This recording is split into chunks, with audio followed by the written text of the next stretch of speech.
Guys and welcome back to mission 99 plus. तो आज हम करने वाले हैं हमारा लाइफ प्रोसेसेस चैप्टर कंटिन्यू, जिसमें हम पढ़ने वाले हैं ट्रांसपोर्टेशन वाला टॉपिक। तो आज हम ट्रांसपोर्टेशन इन ह्यूमन बींग्स ही कवर करेंगे।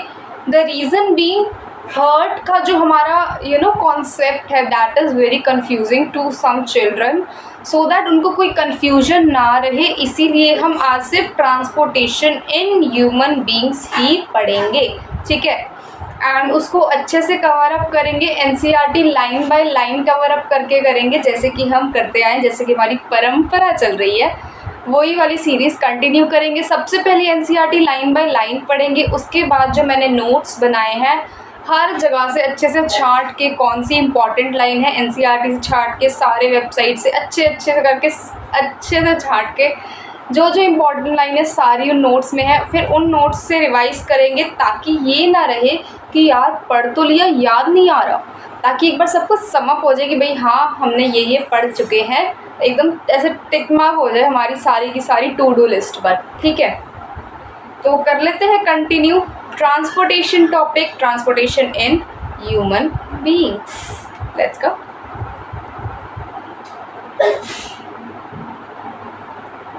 Activities are not at all important for the biology.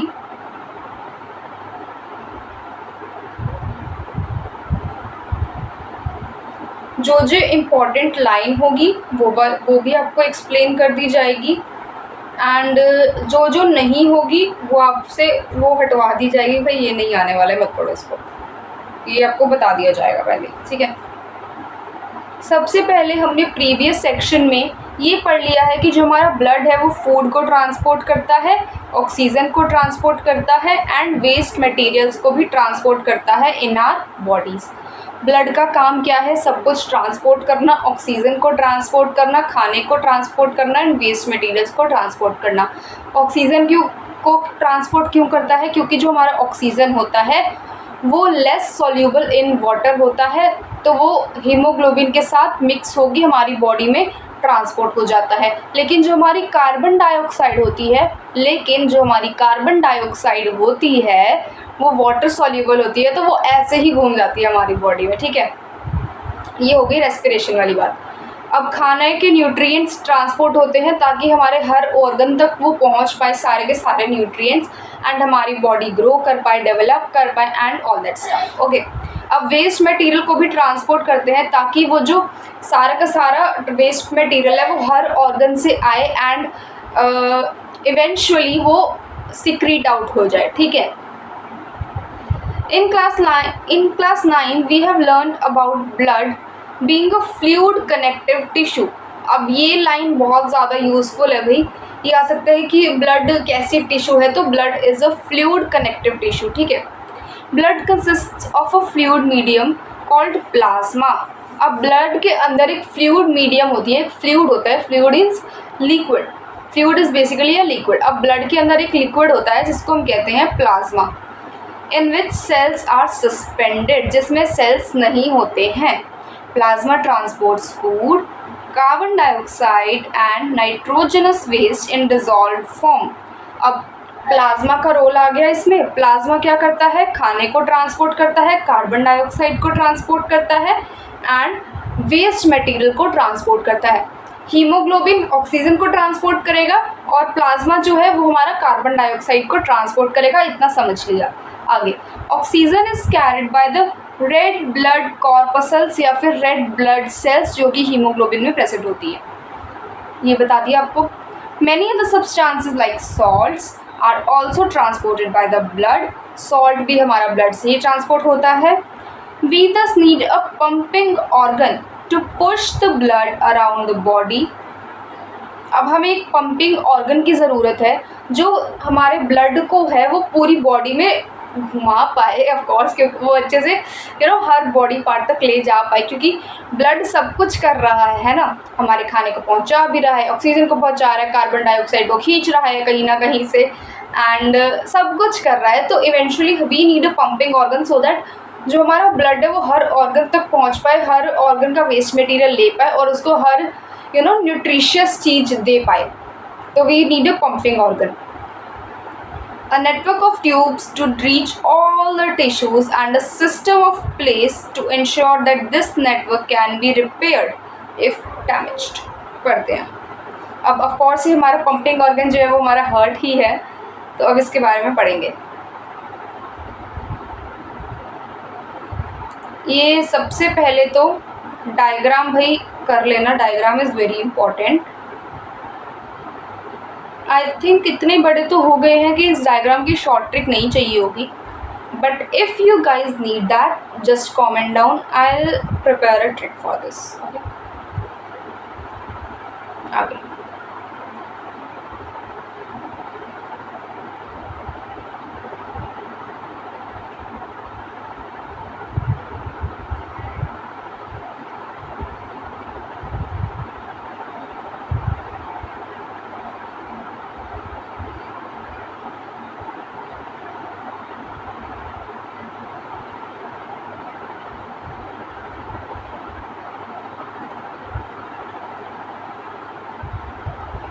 अब हम पढ़ेंगे हार्ट के बारे में.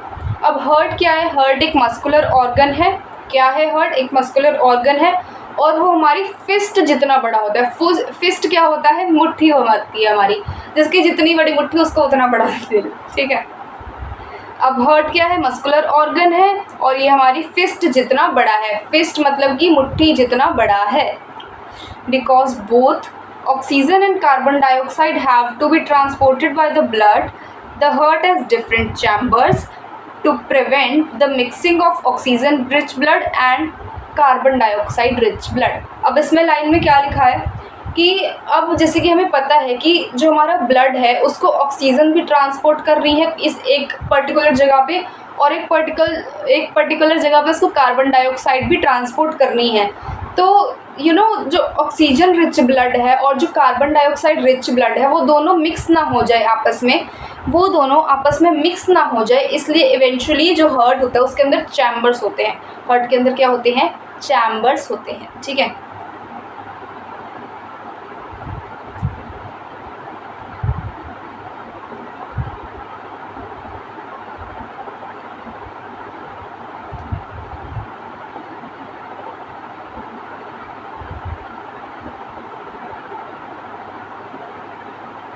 The carbon dioxide rich blood has to reach the lungs. Carbon dioxide rich blood को, जिस ब्लड के अंदर कार्बन डाइऑक्साइड होती है उसको लंग्स के पास पहुंचना है. द रीज़न बीइंग लंग्स के अंदर क्या होती है? वही रेस्पिरेशन वाला टॉपिक. लंग्स के अंदर क्या है? लंग्स के अंदर एल्वियोली है. एल्वियोली क्या करती है? एल्वियोली एक लार्ज सरफेस एरिया प्रोवाइड करती है गैसेस के एक्सचेंज का. तो कार्बन डाइऑक्साइड और ऑक्सीजन में अदला बदली हो जाती है. कार्बन डाइऑक्साइड रिच ब्लड जो होता है वो लंग्स में जाता है और फिर ऑफ कोर्स वो ट्रांसफ़र करते हैं, एक्सचेंज ऑफ गैसेस करते हैं. एंड देन जो हमारा ऑक्सीजनेटेड ब्लड होता है वो लंग्स से आता है, एक्सचेंज हो गया, तो अब कार्बन डाइऑक्साइड वाला उधर रह गया एंड ऑक्सीजन वाला ब्लड लंग्स से आता है हार्ट की तरफ. समझो दोबारा. ये देखो, क्योंकि बहुत इम्पॉर्टेंट टॉपिक है, इसकी आपका 5 नंबर का एक सवाल बन सकता है कि explain the mechanism of movement of blood through heart and all that stuff. ये आपका एक सवाल बन सकता है. इसमें आपसे एक हार्ट का डायग्राम भी पूछ लेगा. ऐसे पूछेगा explain with the diagram of heart. तो आपको पहले एक डायग्राम बनाना है सुंदर सा, खूबसूरत सा, फिर आपको ये सब लिखना पड़ेगा उसके अंदर. तो करना पड़ेगा भाई ये तो अच्छे से. ठीक है. इसको स्किप नहीं करना है, पहली बात. तो पढ़ो. अब सबसे पहले क्या होगा, जो हमारा कार्बन डाइऑक्साइड रिच ब्लड है, कार्बन डाइऑक्साइड रिच ब्लड कौन सा है हमारा?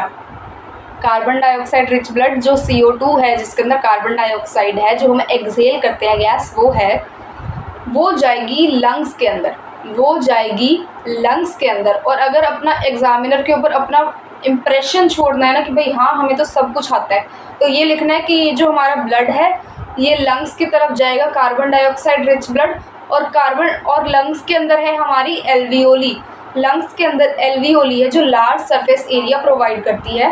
लंग्स के अंदर एल्वियोली है जो लार्ज सरफेस एरिया प्रोवाइड करती है गैसियस एक्सचेंज का. गैसियस एक्सचेंज का सॉरी. जो एल्वियोली है वो एक लार्ज सरफेस एरिया प्रोवाइड करती है गैसेस एक्सचेंज का। तो जो हमारा कार्बन डाइऑक्साइड रिच ब्लड है वो लंग्स में जाएगा और फिर वहाँ से oxygen rich blood, oxygenated rich blood या फिर ऑक्सीजन रिच ब्लड जो दोबारा हार्ट में आ जाएगा। ठीक है,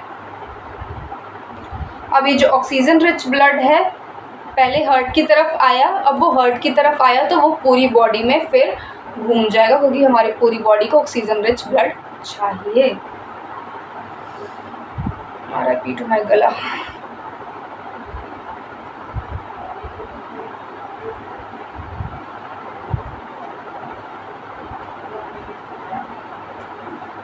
अब स्टेप बाय स्टेप पढ़ेंगे, स्टेप बाय स्टेप।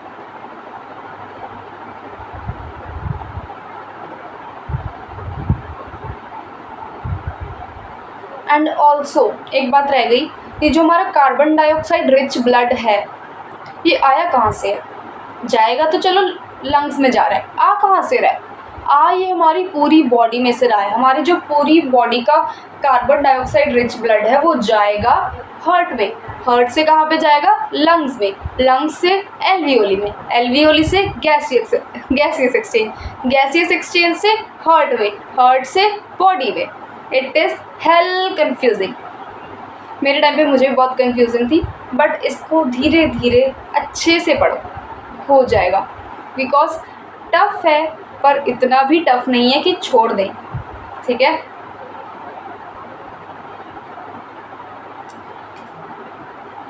अब स्टेप बाय स्टेप पढ़ेंगे। सबसे पहले ऑक्सीजन रिच ब्लड कहाँ से आएगा? लंग्स से। लंग्स कैसे कर रहे हैं ऑक्सीजन रिच ब्लड को? एल्वियोली से गैसेस एक्सचेंज कर रहे हैं वो।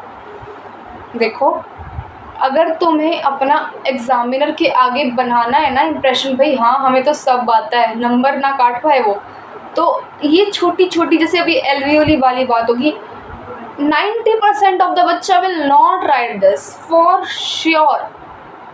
जेन्युइनली वो नहीं लिखने वाले हैं क्योंकि उनको इतना फ़र्क ही नहीं पड़ता। उनको ये मतलब भी NCERT में ये लिखा है तो मैं ये लिखता रहूँगा तो मेरे को नंबर मिलेंगे, दे आर करेक्ट, नंबर मिलेंगे। लेकिन जो आपका एक एग्जामिनर के आगे इम्प्रेशन बनता है ना, हाँ भाई इस बच्चे को सब आता है, ये इतनी बारीकी से पढ़कर आया है, तो उसको भी थोड़ा लगेगा हाँ भाई बारीकी से पढ़कर आया है, तो वो ज़्यादा ध्यान नहीं देगा, सीधा टिक्के टिक्के मारने पे ध्यान देगा। ठीक है, okay. Oxygen rich blood lungs से आएगा एल्वियोली से गैसेस एक्सचेंज करके। सबसे पहले it comes to the thin walled upper chamber of the heart on the left. सबसे पहले अब देखो हमारे जो पहले हार्ट का डायग्राम बताना पड़ेगा आप लोगों को, मे बी आप लोगों को आर्टरियम या फिर वेंट्रिकल ना पता।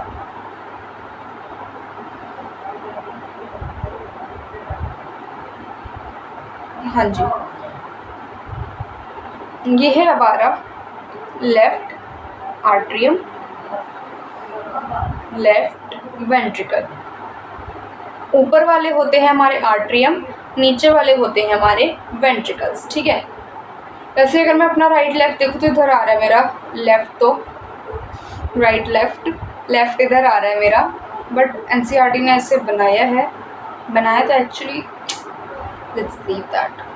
ठीक है, तो लेफ्ट आर्टरियम ये रहा आपका, ये लेफ्ट वेंट्रिकल, ये राइट आर्टरियम, ये राइट वेंट्रिकल। ठीक है, अब ये जो सारा रेड से है this is oxygenated blood. Oxygenated blood means oxygen वाला ब्लड जिसके अंदर ऑक्सीजन रिच हो। इसके अंदर है, पता नहीं, I don't know my hand writing किस ऑक्सीजन, मेरी हैंड राइटिंग क्योंकि बिल्कुल भी अच्छी नहीं होने वाली है। Rich blood, because I am writing with my finger, not with any pencil. Okay, nobody will judge me. And this is blue wala is carbon dioxide rich blood. Okay, ये सारा बता दिया। अभी पल्मोनरी वगैरह काम नहीं आएंगे, वैसे इतना अभी आपको मैं ऊपर से बता देती हूँ कि जो हमारी पल्मोनरी आर्टरी होती है और पल्मोनरी वेन होती है, ये एक एक्सेप्शनल केस होते हैं। ठीक,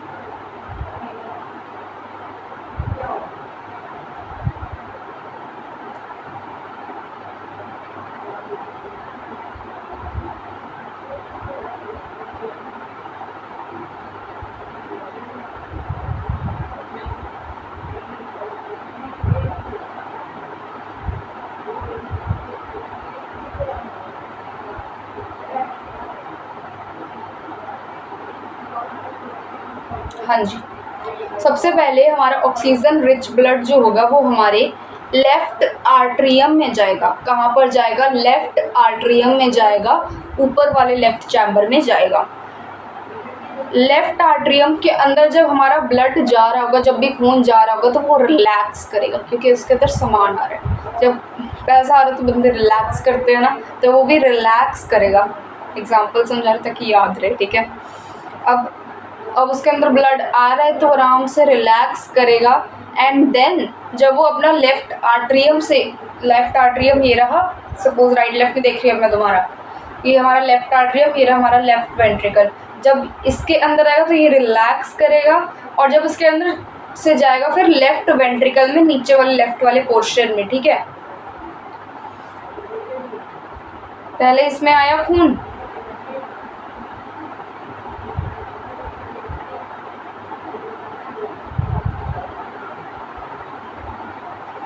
वेट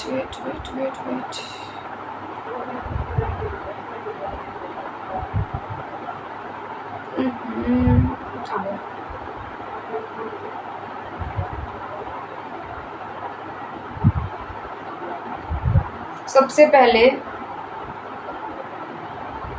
इसके अंदर खून आया, ऑक्सीजन रिच ब्लड सबसे पहले आया हमारा लेफ्ट आर्ट्रियम में, ठीक है, ऊपर आया। उसके बाद जब इसके अंदर आया तो इसने रिलैक्स किया, जैसे ही रिलैक्स किया फिर इसके अंदर से गया खून लेफ्ट वेंट्रिकल में, और जैसे ही जब पैसा धीरे धीरे जाने लगता है तो बंदों की टेंशन शुरू हो जाती है, तो अब इधर भी कॉन्ट्रैक्ट करने लग जाएगा, वो कोलैप्स करने लग जाएगा, ठीक है।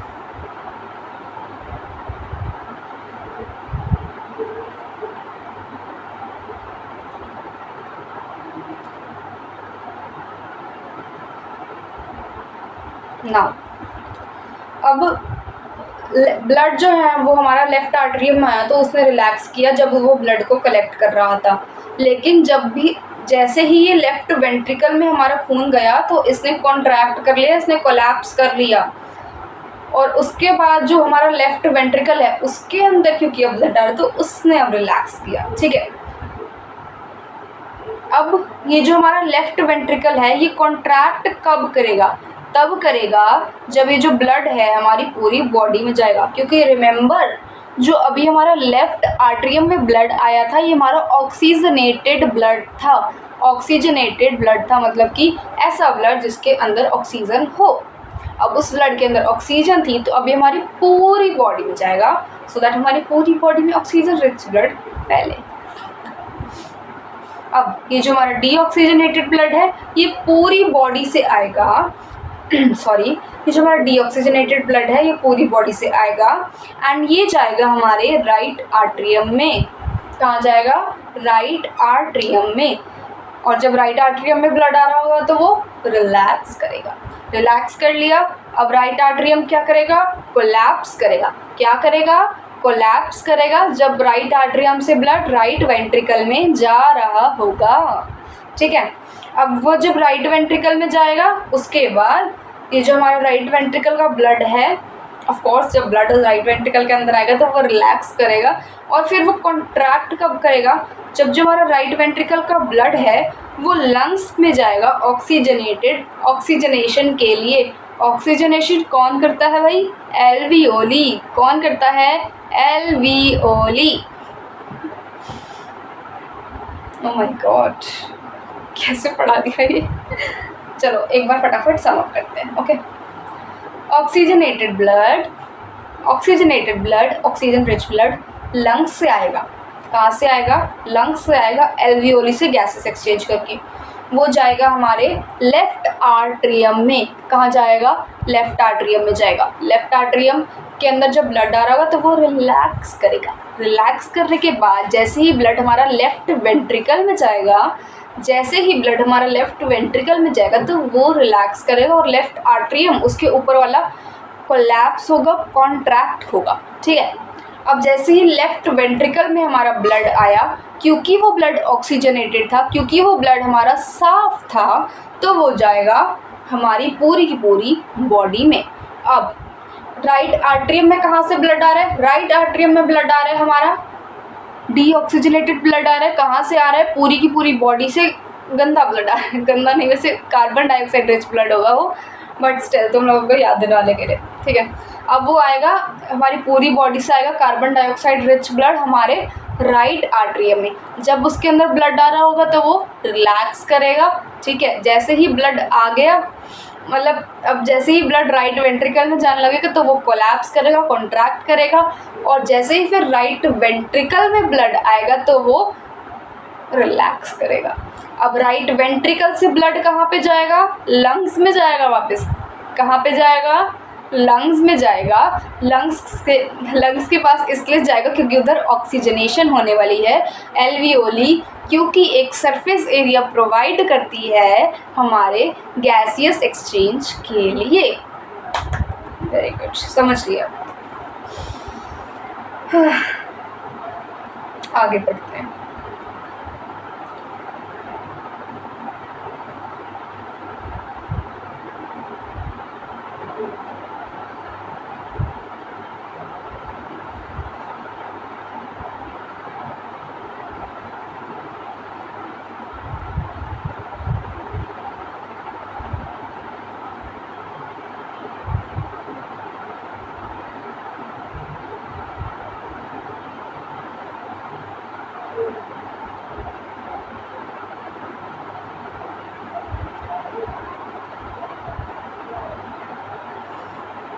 Since ventricles have to pump blood into various organs। अरे हाँ, एक ट्रिक बतानी रह गई। देखो, हमेशा हम क्या सोचते हैं कि जो हमारा राइट हैंड है, राइट इज़ ऑलवेज राइट, है ना, but this is exceptional case. इसमें जो है हमारा लेफ़्ट होगा वो राइट होगा। लेफ़्ट राइट कैसे होगा?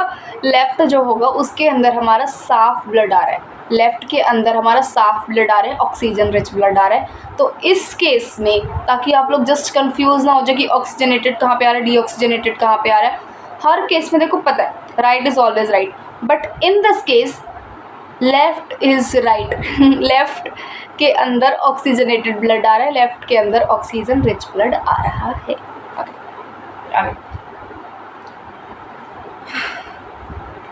Since ventricles have to pump blood into various organs, they have thicker muscular walls than arteria do. Walls ensure that blood does not flow backwards when the arteries or ventricles contract. इस इतनी बड़ी, इतनी भयंकर अंग्रेजी का क्या मतलब था, अब हम इसको समझेंगे। अब देखो, इस मेरी बात में मैं तुम्हें समझाने के लिए बता रही हूँ ताकि तुम लोग भूलो ना। सपोज हमारी एक आर्टरी है या फिर हमारी एक वेन है, वो उसके अंदर ब्लड बहुत ज़्यादा फोर्स से जा रहा है, लेकिन अगर हम माने कि लाइक उसमें जो हमारा ब्लड है वो नीचे से ऊपर की तरफ आ रहा है, ब्लड नीचे से ऊपर की तरफ आ रहा है, तो उसके ऊपर क्या ग्रेविटी एक्ट नहीं करेगी? ग्रेविटी क्या उसको नीचे नहीं खींचेगी? खींचेगी ना। तो अगर ऐसा होने लग गया, अगर ऐसा होने लग गया कि जो हमारा ब्लड है वो नीचे आ रहा है, तो क्या करेंगे भाई? अभी बताओ, डीऑक्सीजनेटेड ब्लड हमारे को यहाँ से लेकर हमारे हार्ट तक भेजना था, अभी हमारा डीऑक्सीजनेटेड ब्लड नीचे ही जा रहा है, क्या करें? नीचे का नीचे ही रह रहा है, ये नहीं चलेगा ना। तो इसके लिए जो हमारी आर्टरीज और वेन्स के अंदर ना वॉल्व्स होते हैं। वॉल्व्स मतलब कि लाइक, अब जैसे कि हमारी ट्यूब सी है, आर्टरी है, चलो ये ऊपर की तरफ जा रही है, रुको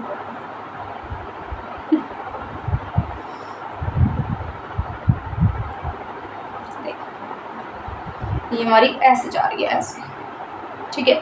अभी जब इसके अंदर ये जो हमारा ब्लड है ये ऊपर की तरफ जा रहा है, लेकिन जो हमारी ग्रेविटी है, ये जो हमारा जी है 9.8 मीटर पर सेकेंड स्क्वायर, ये जो ग्रेविटी है ये तो हमारी नीचे ही एक्ट कर रही है। फिजिक्स लगाओ ना थोड़ी, ग्रेविटी जो है वो तो नीचे ही एक्ट कर रही है, तो ये खून हमारा नीचे क्यों नहीं जा रहा है? ये क्वेश्चन आ सकता है, हॉट्स का क्वेश्चन है, हायर ऑर्डर थिंकिंग स्किल्स का। लास्ट की 2 लाइनों से देखो सवाल बन जाएगा बहुत अच्छा तुम्हारा। अब देखो कैसे क्या लिखेंगे, ये जो हमारी आर्टरीज और वेन्स होती हैं, इनके अंदर होते हैं हमारे वॉल्व्स। क्या होते हैं? वॉल्व्स। ये जैसे कि अब तुम्हारा खून ऊपर जा रहा है,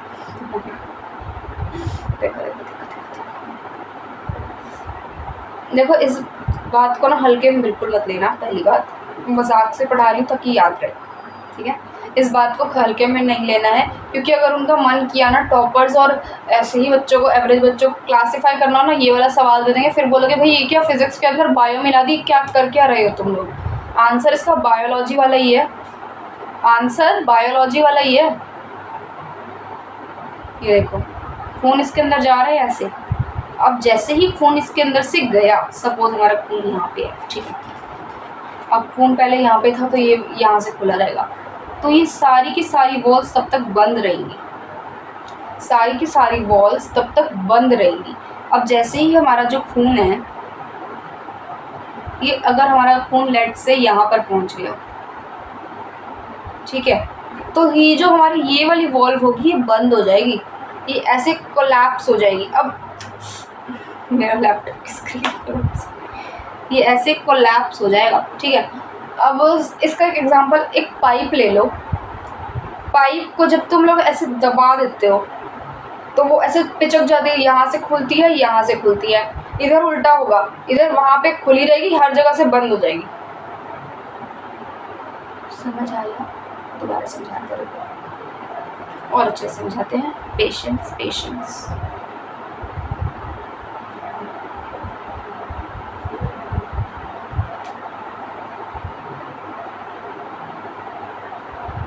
देखिए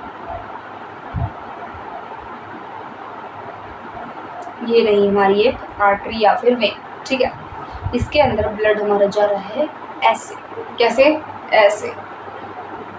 सपोज हमारा ब्लड इस वक्त यहाँ पे, तो हमारे ब्लड के अंदर, हमारी आर्टरीज के अंदर वॉल्व्स प्रेजेंट होते हैं। क्या प्रेजेंट होते हैं? वॉल्व्स प्रेजेंट होते हैं, जो कि हमारे ब्लड की मूवमेंट को कोलैप्स नहीं होने देते।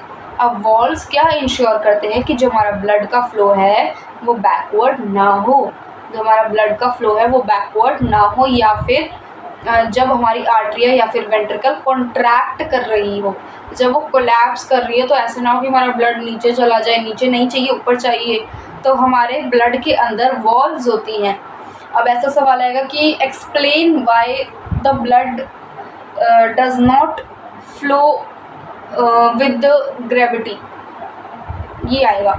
तो तुम लोगों को लिखना होगा कि आर्टरीज और veins have valves which ensure that blood does not flow backwards when the arteries or ventricles contracts। ये एक लाइन का सवाल बनेगा, 2 नंबर का सवाल आएगा, और इतना मस्त सवाल होगा ना ये, टीचर पॉइंट ऑफ व्यू से। स्टूडेंट पॉइंट ऑफ व्यू से तो इतना गुस्सा आएगा ना तुम लोग को, भाई ये क्या पूछ लिया, लेकिन अगर तुमने उस लेवल की पढ़ाई करी होगी तो नहीं आएगा गुस्सा, तो तुम ऐसा लगेगा क्या हलवा है।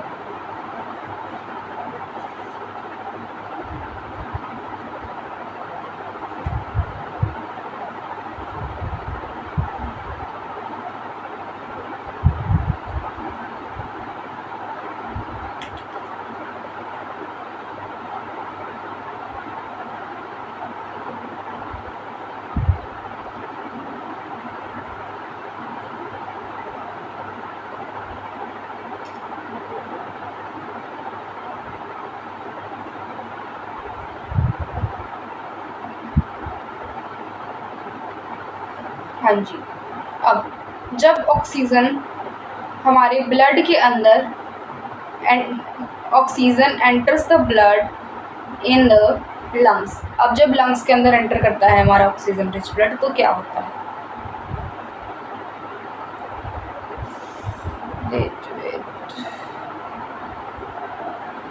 The separation of the right side and the left side of heart is useful to keep oxygenated and deoxygenated blood from mixing।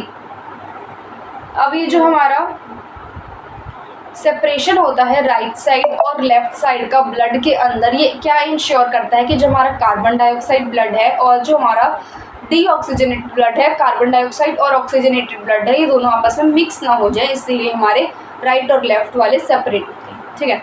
Such separation allows highly efficient supply of oxygen to the body. ऐसे जो separations होते हैं हमारे बहुत ही ज़्यादा efficiency के साथ oxygen की सप्लाई करते हैं, बहुत ही ज़्यादा अच्छे से ऑक्सीजन की सप्लाई करते हैं। This is useful in animals that have high that needs high energy such as birds and mammals. ये उन एनिमल्स के लिए यूज़फुल होता है जिनको हाई एनर्जी चाहिए होती है, जिनको कांस्टेंट एनर्जी चाहिए होती है अपनी बॉडी का टेम्परेचर मेंटेन करने के लिए, जिनको एनर्जी बहुत ज़्यादा चाहिए होती है या फिर जिनको अपना बॉडी का टेम्परेचर मेंटेन करना होता है, उनके लिए ये बहुत ज़्यादा, ये जो सेपरेशन है हमारा बहुत ज़्यादा यूज़फुल होता है। जो एनिमल्स होते हैं that do not use, sorry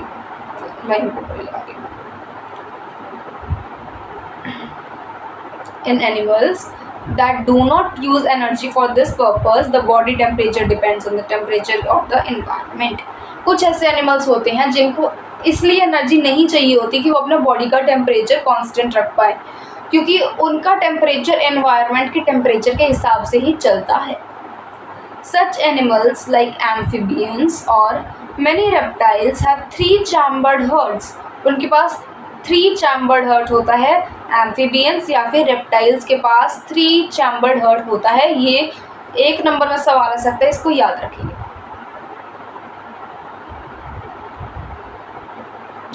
और वो टॉलरेट कर सकते हैं, एम्फीबियंस और रेप्टाइल्स टॉलरेट कर सकते हैं mixing of oxygenated and deoxygenated blood streams. Oxygenated carbon dioxide blood और ऑक्सीजन वाले ब्लड की मिक्सिंग की फ्लो फिक्सिंग को टॉलरेट कर सकते हैं। Fishes on the other hand have only 2 chambers to their hearts. Fishes के पास सिर्फ 2 chambers होते हैं। The blood is pumped to the gills, is oxygenated there and passes directly to the rest of the body। अब blood कहाँ गया? Gills में। Gills उनके लंग्स को बेसिकली गिल्स कहते हैं। तो अब जो ब्लड है फिशेस में क्या होता है, ब्लड गिल्स की तरफ जाएगा और वहाँ पे ऑक्सीजनेटेड होगा, वहाँ पे भी एल्वियोली वगैरह वगैरह होता है। ये नहीं लिखना है कि वहाँ पे एल्वियोली है, क्योंकि यहाँ पे मेंशन नहीं है कि वहाँ पे एल्वियोली है, तो इसलिए आप लोगों को नहीं लिखना है कि वहाँ पे एल्वियोली है, ठीक है। It's 11:43। I guess you guys can see that because screen recording हो रही है, तो मैं इस टाइम पे ऐसे मजाक कर रही हूँ ना, चलो छोड़। अब फिशेस में क्या होगा, जो हमारा ब्लड होगा वो गिल्स की तरफ जाएगा। गिल्स फिशेस के लंग्स होते हैं। ऐसा लिखना नहीं है कि दे आर फिशेस, गिल्स जो है वो हमारे फिश के लंग्स होते हैं, नहीं लिखना है ये, ठीक है। अब ब्लड जो होगा वो गिल्स में जाएगा, गिल्स में वहाँ पे ऑक्सीजनेट होगा, हाँ वहाँ पे ऑक्सीजन रिच ब्लड आ जाएगा, गैसेस एक्सचेंज होगा लंग्स गिल्स के अंदर उनके, और फिर वो पूरी बॉडी में घूम जाएगा। Thus blood goes only once through the heart. अब इसमें जो है, जैसे हमारे हार्ट है उसमें क्या हो रहा है कि जो ब्लड है वो 2 बार घूम रहा है, एक बार बॉडी से आ रहा है और एक बार बॉडी में जा रहा है, 2 साइकिल्स चल रही है, राइट। तो हमारा जो ह्यूमन हार्ट होगा उसके अंदर डबल सर्कुलेशन चलती है। लेकिन ये जो फिशेस होते हैं या फिर कोई भी लाइक फिशेस का एग्जांपल अगर हम लेकर चले तो यहाँ पर सिर्फ एक बार ही सर्कुलेशन हो रही है, ठीक है। Blood goes only once through, मतलब एक ही साइकिल हो रही है, ब्लड के फ्लो की एक ही साइकिल हो रही है। ऑन द अदर हैंड जो भी होता है डबल सर्कुलेशन क्या होता है। अब फिशेस में क्या हो रहा है, सबसे पहले तो एक ही साइकिल में ब्लड घूम रहा है, एक ही साइकिल में ब्लड घूम रहा है, ठीक है। On the other hand it goes through the heart twice during each cycle in vertebrates, this is known as double circulation. जब 2 बार ब्लड जो है हमारा घूम रहा होता है हमारे आर्टरियम्स और वेंट्रिकल्स में, उसको हम कहते हैं डबल सर्कुलेशन।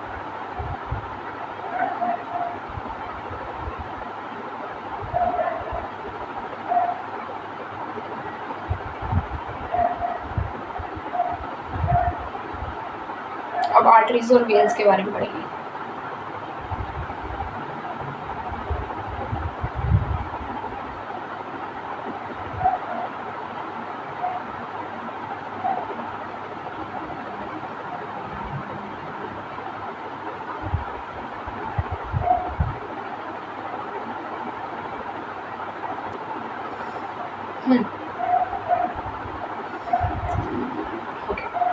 अब आर्टरीज क्या होते हैं? Arteries are the vessels which carry blood away from the heart to various organs of the body.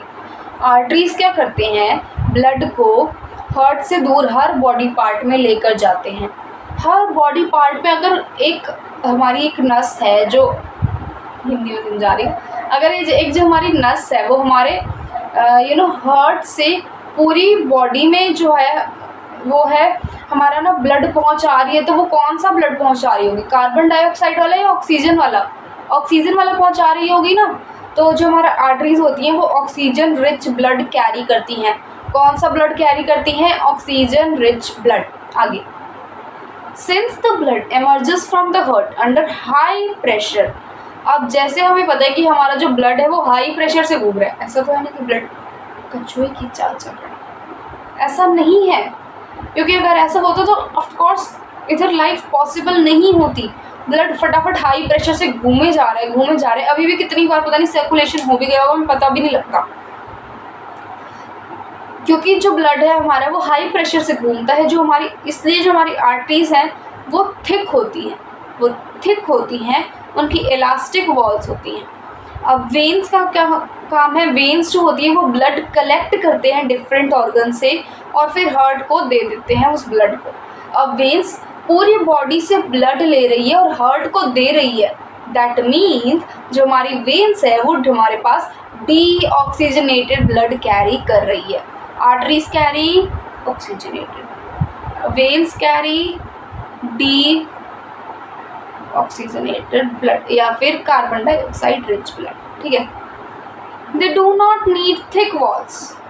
अब उनको थिक वॉल्स नहीं चाहिए, क्योंकि ब्लड प्रेशर में इतने ज़्यादा प्रेशर में नहीं है। क्यों नहीं है? क्योंकि अब तो बाहर ही निकालना है ना। देखो, ऑक्सीजन को हमारी पूरी हर ऑर्गन तक पहुंचाना तो हमारी एक नीड है, हमारी एक नेसेसिटी है, लेकिन निकालने में तो इतनी ज़रूरत नहीं है ना। धीरे धीरे आराम से निकाल लो। ठीक है। आगे, instead they have valves that ensure that जो हमारा ब्लड है वो बैकवर्ड्स ना जाए, बस एक ही डायरेक्शन में हमारा ब्लड फ्लो करे। चिंता ना करें, एक बार नोट से सब कुछ समझ कर लेंगे तो आपको याद रह जाए। तो ये एक बार बता रही हूँ, आर्टरीज क्या करती हैं? आर्टरीज हमारे जो ब्लड है वो हार्ट से दूर लेकर जाके हर ऑर्गन में प्रोवाइड करती हैं। आर्टरीज ऑक्सीजनेटेड ब्लड कैरी करती हैं। ठीक है। और उनको डिस्ट्रीब्यूटिंग वेन्स भी कहा जाता है। ठीक है, डिस्ट्रीब्यूटिंग ट्यूब्स कहा जाता है। वेन्स क्या करती है? उनको कलेक्टिंग ट्यूब्स कहा जाता है, क्योंकि वो हर हमारे बॉडी पार्ट से जो है हमारा ब्लड कलेक्ट करती है। वो डीऑक्सीजनेटेड ब्लड कैरी करती है एंड वो हमारे हार्ट में फिर ब्लड हमारा देती है। ठीक है। एंड इनकी एक्सेप्शंस भी होती हैं। एक होती है पल्मोनरी आर्टरी और एक होती है पल्मोनरी वेन। पल्मोनरी आर्टरी बिल्कुल वेन का काम करती है और पल्मोनरी वेन जो होती है वो बिल्कुल आर्टरी का काम करती है। ठीक है। इसका वैसे एक सवाल बहुत कम आया है, बट स्टिल अपने माइंड में एक बार रखना चाहिए इस बात को। अब जैसे ही हम किसी ऑर्गन या टिश्यू की तरफ बढ़ते हैं, जो आर्टरीज होती हैं वो हमारी छोटी छोटी वेसल्स में डिवाइड हो जाती है, क्योंकि वो बहुत ज़्यादा देखो मोटी मोटी है। अब कुछ हमारे ऐसे ऑर्गन्स हैं जो बहुत छोटे छोटे हैं। अगर ऐसे तो है नहीं हम इतनी बड़ी बड़ी आर्टरियाँ उधर जाएंगी, तो जो हमारी आर्टरीज होती हैं वो छोटी छोटी कैपिलरीज में कन्वर्ट हो जाती है। किस में हो जाती है कन्वर्ट? कैपिलरीज में। अब जो हमारी आर्टरी है वो डिवाइड हो जाती है छोटे छोटे वेसल्स में, जो ब्लड को कांटेक्ट में लेकर आते हैं हर एक सेल के। अब देखो, हमारे को हर एक सेल के कांटेक्ट में आना है, हमें हर एक सेल के कांटेक्ट में आना है, तो हमें क्या करना होगा? ऐसे तो देखो, arteries are just so thick, तो वो हर एक सेल के कांटेक्ट में नहीं आ सकती, और हमें हर एक सेल के कांटेक्ट में आना ही है। आने के लिए हमारी आर्टरीज स्मॉलर ट्यूब्स में कन्वर्ट होती हैं। स्मॉलर ट्यूब्स में कन्वर्ट होती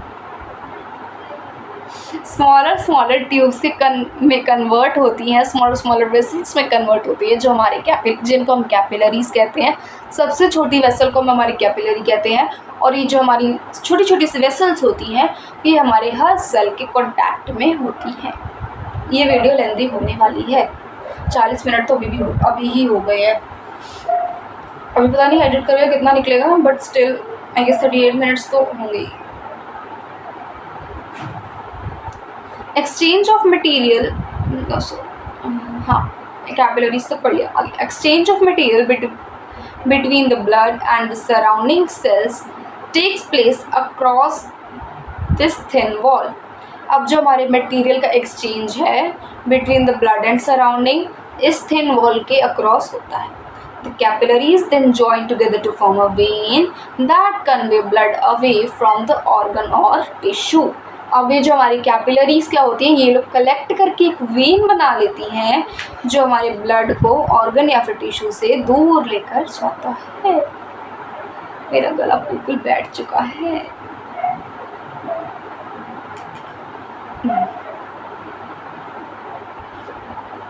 I just can't teach like 40 एक घंटा मेरा गला ही बैठ जाता है।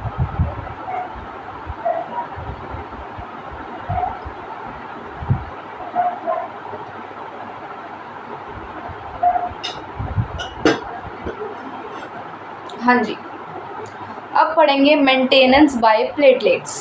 देखते हैं मेरी आवाज़ कितने टाइम तक चलने वाली है, क्योंकि मेरे को लगता है ज़्यादा देर तक चलने वाली है। Maintenance by platelets. What happens if the system of tubes develops a leak. अगर क्या होगा कि हमारी किसी भी नस में लीक होने लग जाए। Think about the situation when we are injured and start bleeding. एक ऐसी सिचुएशन के बारे में देखो जब हमें चोट लग जाती है, हमारा खून आने लग जाता है। तो ऐसा भी तो सकता नहीं हमारा बहुत ही ज़्यादा खून निकल जाए, लेकिन ऐसा नहीं होता है, ऐसा नहीं होता है। अब सपोज़ करते हैं कि हमें चोट लगी, हम साइकिल से गिर गए, हम बाइक से गिर गए, हम एक्टिवा से गिर गए, या फिर हम बेड से गिर गए, या बेड से तो कम गिरते हो गए आजकल, या फिर फिसल गए हैं तो चोट लग गई है। सपोज लाइक इस हैंड पे मेरे को चोट लगी है, यहाँ पे लगी नहीं है चोट बट लग गई है सपोज़। तो जहाँ पे पहले तो यहाँ पे ब्लीड होने लगता है, तो अब मैं ऐसा तो नहीं सोचूँगी यार यहाँ से तो खून निकल रहा है, ऐसा तो नहीं है कि मेरा ब्लड लॉस हो जाएगा, मेरे अंदर का सारा खून निकल जाएगा। ऐसा नहीं होता है। क्यों नहीं होता है? कि हमारी बॉडी के अंदर विटामिन के प्रेजेंस होता है। हमारी बॉडी के अंदर विटामिन के होता है जो क्लॉटिंग ऑफ ब्लड को इंश्योर करता है। क्लॉटिंग ऑफ ब्लड क्या होता है, तुम लोगों ने देखो, अगर हमारी इधर तुम्हें दिख रहा है, इधर अगर हमारे चोट लगी होगी तो जो पहले तो खून निकलेगा, फिर लेकिन ग्रेजुअली धीरे धीरे यहाँ पे क्या होगा, यहाँ पे जो होगा एक रेड कलर की थिन लेयर बन जाएगी। यहाँ पे एक रेड कलर की थिन लेयर बन जाएगी, पतली सी लेयर बन जाएगी यहाँ पे, जो फिर ब्लड का जो निकलना है उसको रोक लेगी, ब्लड के निकलने को वो रोक लेगी यहाँ पे, ठीक है, जो हमारी थिन लेयर होगी। तो ये हर एक की बॉडी में उसके विटामिन के जो जिसके अंदर जितना होता है उसके स्पीड से होता है। अगर तो आपके अंदर विटामिन के बहुत अच्छा है तो वो थिन लेयर जल्दी बन जाएगी। अगर आपके अंदर विटामिन की कमी है, डेफिशिएंसी है, तो वो धीरे धीरे बनेगी, लेकिन बनेगी। क्योंकि ऐसा तो कभी सुना नहीं होगा ना कि भाई एक बंदा तो है ना बेड से गिर गया एंड उसके तो चोट लग गई, खून निकल रहा था, उसका तो पूरे का पूरा ब्लड लॉस हो गया। ऐसा नहीं होता है, क्योंकि ठीक है ये अलग बात है कि अगर आप अपनी नस नुस काट ले जो वॉशरूम में जाकर, कुछ नहीं, क्योंकि वहाँ पे विटामिन के काम नहीं कर सकता ना। जैसे हमने सुना है कि भाई नस काट ली वॉशरूम में, आजकल बच्चे काट लेते हैं, तो वहाँ पे तो कोई वेसल नहीं आने वाली है ना, तो वहाँ पे आपके विटामिन के नहीं पहुँच पाते, इसलिए वहाँ पे नहीं काटना चाहिए। यहीं अभी चोट लगवा लो अगर लगवानी है तो, किसी को दिखाने में। पढ़ाई करते हैं चलो। Naturally, the loss of blood from the system has to be minimized। अब हमें ब्लड का लॉस ऑफ कोर्स मिनिमाइज करना है, नहीं तो हमारा सारा खून निकल जाएगा। In addition, leakage would lead to a loss of pressure which would reduce the efficiency of pumping system। अब देखो प्रेशर भी तो कम होगा ना, अब खून धीरे धीरे यहाँ से निकलता रहेगा। एक पाइप है, एक वाटर ट्यूब है, ठीक है, उसमें से पानी जा रहा है, उसके अंदर एक बीच में छेद हो गया, तो जिस स्पीड से वो पानी जा रहा था उसकी वो स्पीड स्लो हो जाए, क्योंकि वहाँ से पानी निकल रहा होगा। बताते हैं यहाँ कुछ स्पेस है, ओके, ये देखिए, ये एक आपकी पानी की ट्यूब है, ओके, ये है आपकी अच्छी ज़िंदगी जब इसके अंदर कोई होल नहीं है। यहाँ पे एक जो हमारा पानी यहाँ पे जो हमारा पानी है या फिर जो ब्लड है वो एक स्पीड से जा रहा है, ठीक है।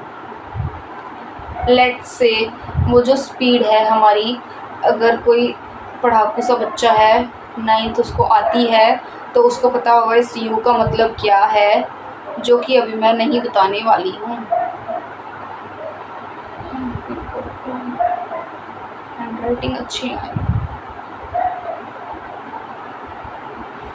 यू स्पीड है गाइस, उनको बड़ा दुख होता है ऐसे बताते हैं। चलो कोई बात नहीं, चलो ये तो तुम्हारी अच्छी ज़िंदगी थी ना, अब इसमें गंदी ज़िंदगी लगे, कॉलेज चेंज कर देते हैं। चलो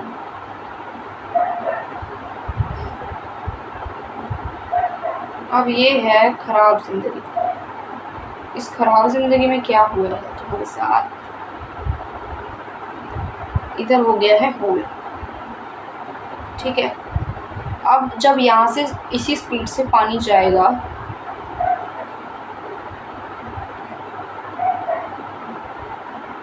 इसी स्पीड से जब पानी जाएगा यहाँ तक तो अपनी पूरी स्पीड रखेगा, है ना। लेकिन जैसे ही वो इस होल पे पहुँचेगा तो पानी कुछ तो यहाँ पे निकल जाएगा और कुछ यहाँ पर जाएगा। तो इवेंचुअली जो पानी की ये जो पानी यहाँ से जा रहा होगा इसकी स्पीड भी स्लो हो जाएगी, इसकी स्पीड स्लो हो जाएगी। Due to this reason pressure भी कम होगा, जो हमारे पंपिंग सिस्टम की एफिशिएंसी को भी कम कर देगा।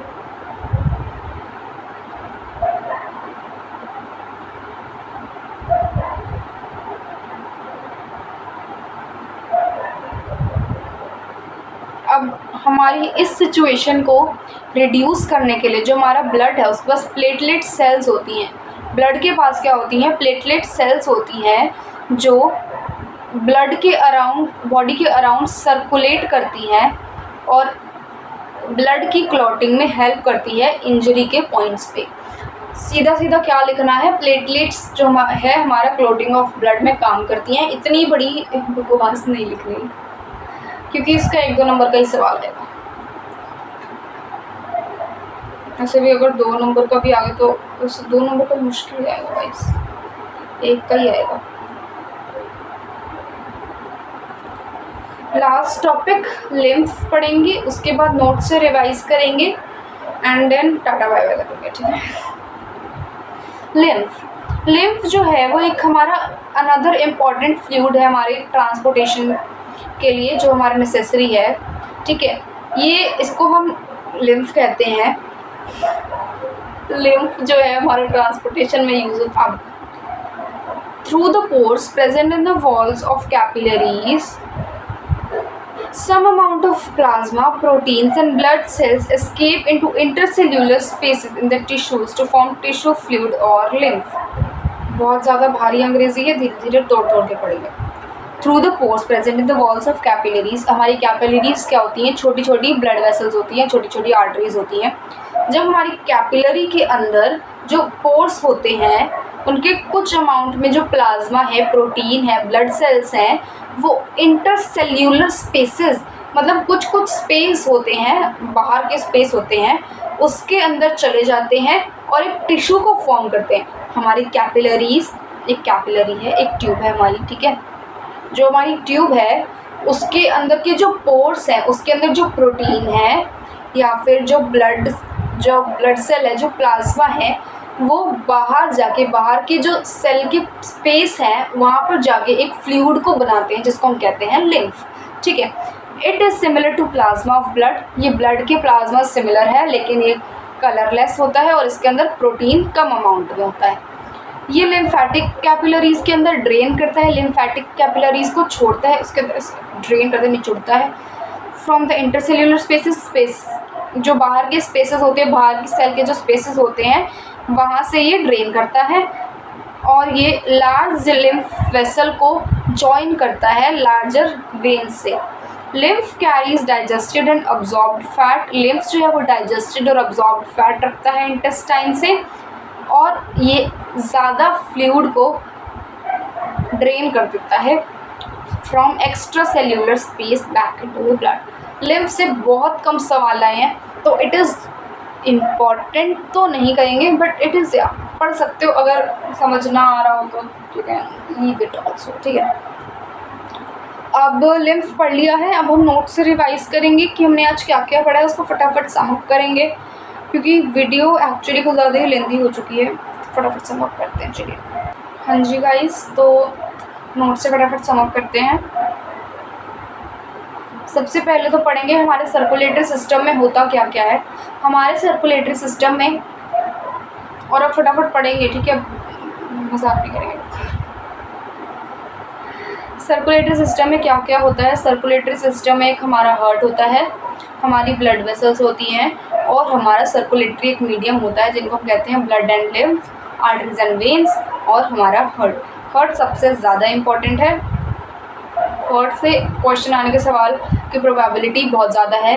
ब्लड वेसल से थोड़ी सी कम हो जाती है एंड इससे बहुत ही कम होती है, ठीक है।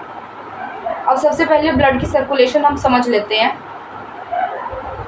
सबसे पहले जो हमारा डीऑक्सीजनेटेड ब्लड है पूरी बॉडी से, वो वेना कावा के थ्रू, ये एनसीईआरटी में नहीं लिखा था, याद रखना, ये वेना कावा के थ्रू राइट आर्टरियम में जाता है, और जब ब्लड उसकी तरफ आता है तो वो रिलैक्स करता है। जैसे ही वो फिर राइट वेंट्रिकल में जाता है तो राइट आर्टरियम जो है वो हमारा कोलैप्स करता है, कॉन्ट्रैक्ट करता है, और जो हमारा फिर राइट वेंट्रिकल है वो रिलैक्स करता है, ठीक है। उसके बाद राइट वेंट्रिकल से जब फिर कॉन्ट्रैक्ट कब करेगा हमारा राइट वेंट्रिकल, जब वो जो हमारा ब्लड होगा वो हमारे लंग्स के अंदर जाएगा ऑक्सीजनेशन के लिए, ऑफ कोर्स, ठीक है, एल्वियोली से। एंड देन अब ऑक्सीजनेटेड ब्लड का क्या है सिस्टम। ऑक्सीजनेटेड ब्लड लंग्स से ही चलो मान लेते हैं, लंग्स से गया हमारा blood, oxygenated blood left atrium में, लेफ्ट आर्टरियम ने ब्लड लेते वक्त तो हमारा किया रिलैक्स किया, और फिर जब उसके बाद जब जो हमारा ब्लड था वो राइट वेंट्रिकल में जा रहा तो लेफ्ट आर्टरियम ने कॉन्ट्रैक्ट किया। ब्लड लेते वक्त लेफ्ट वेंट्रिकल ने किया रिलैक्स, और ब्लड देते वक्त उसने किया कॉन्ट्रैक्ट। और पूरी बॉडी पार्ट में कहाँ पे पूरी बॉडी पार्ट से जैसे जो हमारे लेफ्ट वेंट्रिकल से ब्लड जाते हैं वो किसके थ्रू जाता है, आयोटा के थ्रू जाता है। और जो आयोटा होती है ये हमारी लार्जेस्ट आर्टरी होती है।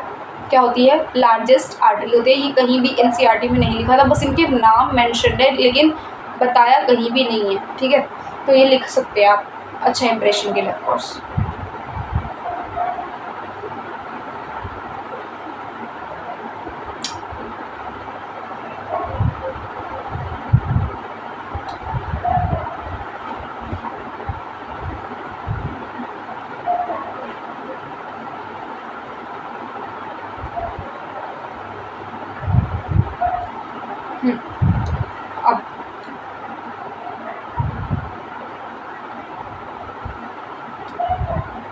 अब जैसा कि हम जानते हैं जो हमारा ब्लड है वो एक कनेक्टिव टिश्यू है।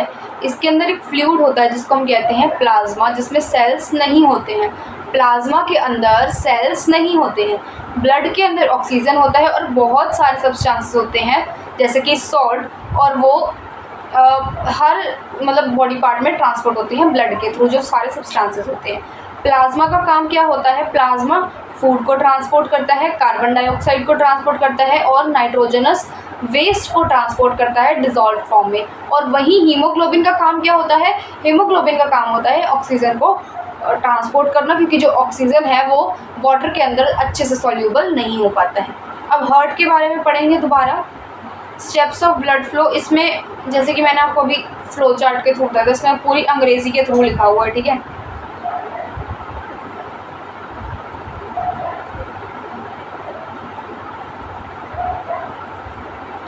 अब इसमें लिखी हुई है पूरी की पूरी अंग्रेजी तुम्हारी।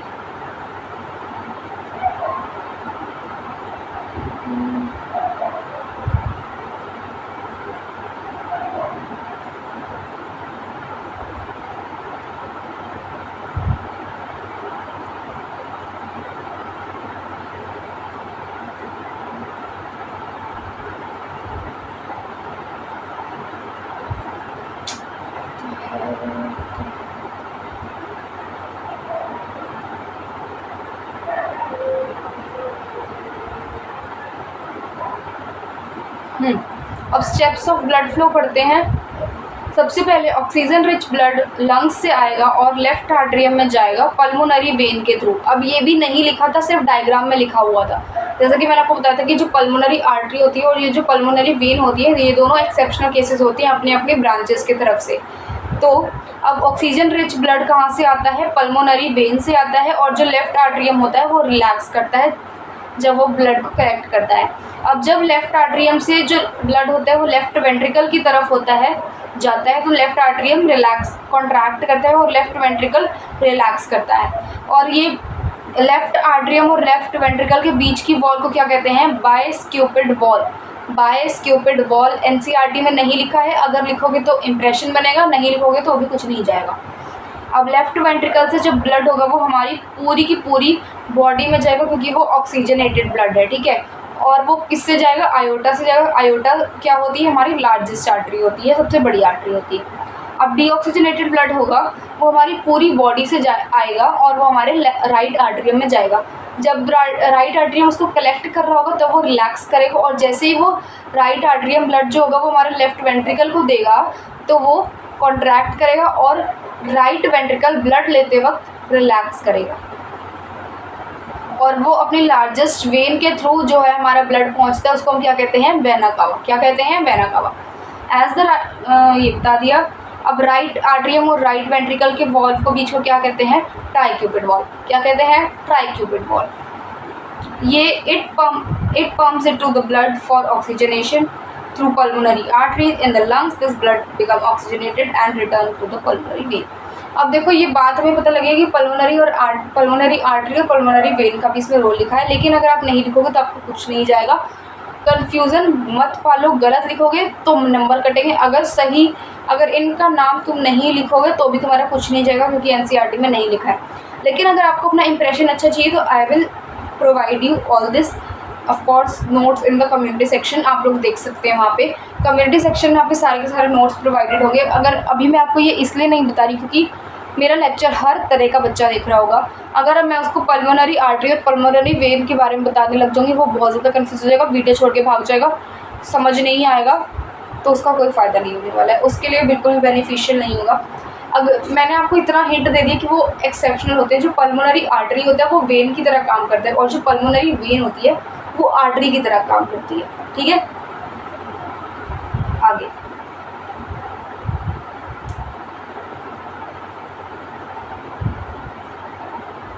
अब डबल सर्कुलेशन क्या होता है? डबल सर्कुलेशन एक ऐसा प्रोसेस है जिसमें जो हमारा ब्लड है वो हार्ट से 2 बार निकले। हार्ट के अंदर दो साइकिल्स में ब्लड जो है हमारा वो रिवॉल्व करे, उसको हम कहते हैं डबल सर्कुलेशन।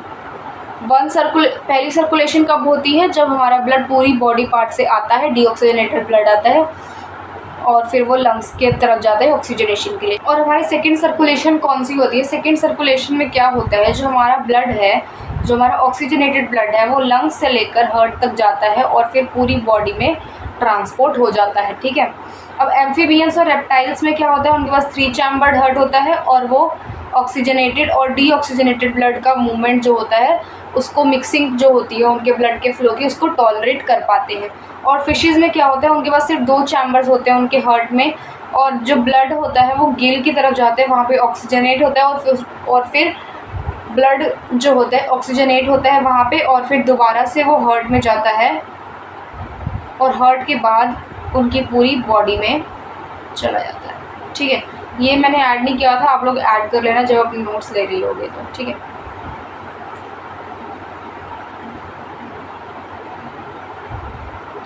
अब ये आरबीसीज WBCs वगैरह के बारे में कुछ भी नहीं लिखा था, लेकिन पढ़ेंगे क्योंकि इम्पॉर्टेंट है ऑफ कोर्स, तभी पढ़ाएंगे, नहीं तो फिर पढ़ेंगे।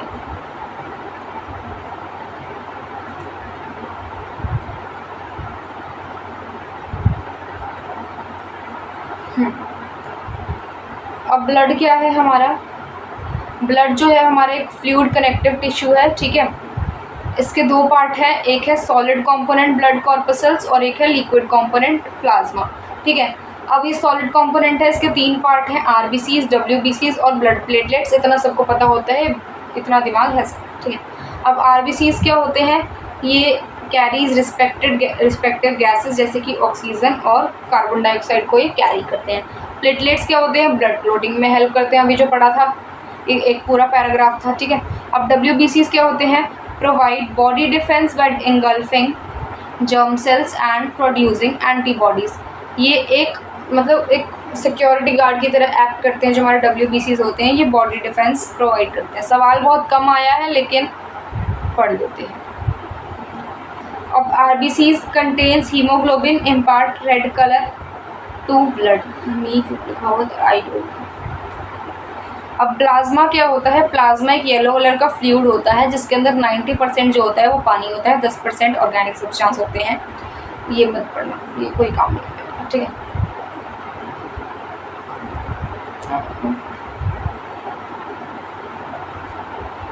अब लिम्फ के बारे में पढ़ेंगे।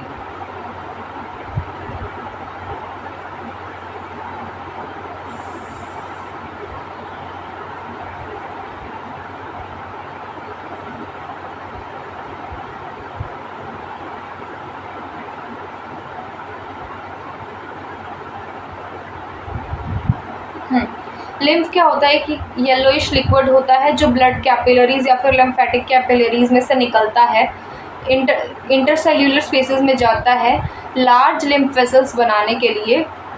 और ये जो फाइनली ये जो ओपन होता है ये सबसे बड़ी बड़ी वेन्स पे, वेना कावा जैसी वेन्स पे ये ओपन अप हो जाता है। इसके अंदर लेस प्रोटीन होता है ब्लड से। ये जो लिम्फ होता है ये टिश्यूज से हार्ट की तरफ जाता है, ठीक है, और ये जर्म्स को भी डिस्ट्रॉय करता है और हार्ट को असिस्ट भी करता है ट्रांसपोर्टेशन के वक्त। ये डाइजेस्टेड और अब्जॉर्ब्ड फैट लेता है इंटेस्टाइन से और उसको एक्स्ट्रा सेल्यूलर स्पेस में के जो ब्लड है वहाँ पे ड्रेन कर देता है, वहाँ पे छोड़ देता है। अब ब्लड वेसल्स के बारे में पढ़ेंगे।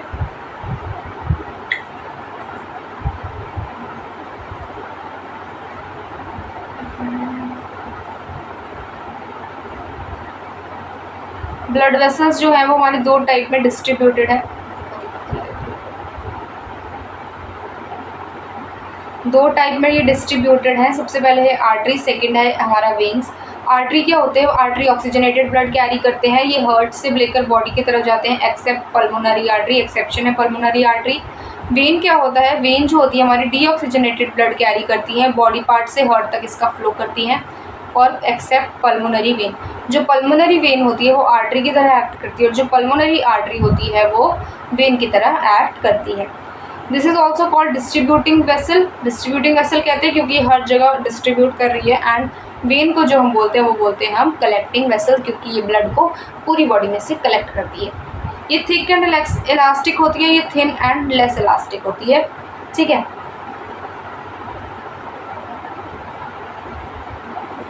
लास्ट थिंग इज वेन्स जो होते हैं, वेन्स के पास वॉल्व्स होते हैं। जो वॉल्व्स मतलब कि जो बताए थे ना अभी ट्यूब्स बना के, यहाँ पे ब्लड फ्लो यहाँ पे पिचक जाती है, यहाँ पे वही सब ये वॉल्व्स का क्या इंश्योर करते हैं कि जो हमारा ब्लड फ्लो है ये बैकवर्ड ना फ्लो हो, ये सिर्फ एक ही डायरेक्शन में फ्लो हो जिसमें हम चाहते हैं। ऑन रीचिंग एन ऑर्गन और tissue, artery divides into smaller, इसको जूम करना पड़ेगा,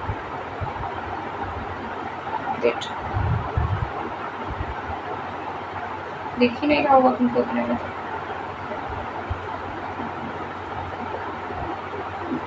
फाइन,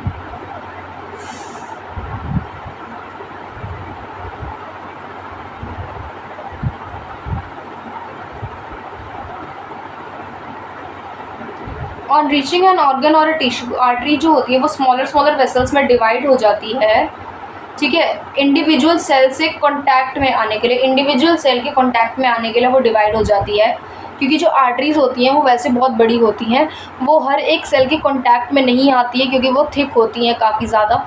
तो वो जो होती है छोटी छोटी कैलोरीज छोटी छोटी वेसल्स में कन्वर्ट हो जाती हैं, सो दैट वो हर एक सेल से जो है वो कंटैक्ट कर पाए, कनेक्ट कर पाए, ठीक है। अब इन वेसल्स को हम कहते हैं कैपिलरीज। अब कैपिलरीज क्या होते हैं? ये वन सेल थिक वॉल होते हैं जो एक्सचेंज ऑफ मटेरियल होने देते हैं, और ये जो होते हैं ये इकट्ठे मिलके एक वेन को बनाते हैं और ये ब्लड को ऑर्गन से या फिर टिश्यू से दूर भेजते हैं। So that is it for today guys. आज बहुत ही अच्छे से, बहुत ही प्यार से, बहुत ही लेंदी वे में हमने पढ़ लिया है हमारा चैप्टर, हमारा ट्रांसपोर्टेशन वाला टॉपिक ह्यूमन बींग्स अभी कवर किया है। तब तक के लिए आपको क्या करना है, ये सब कुछ पढ़ते रहना है। एंड आई थिंक कुछ बच्चे अभी से ही अपना मोटिवेशन खो बैठे हैं, so I think I need to make a motivational video to for you guys, और इसमें तो मैं डांट भी लगाऊंगी अच्छे से। चलो उसके लिए बाद में देखेंगे। बाय बाय, पढ़ते रहो।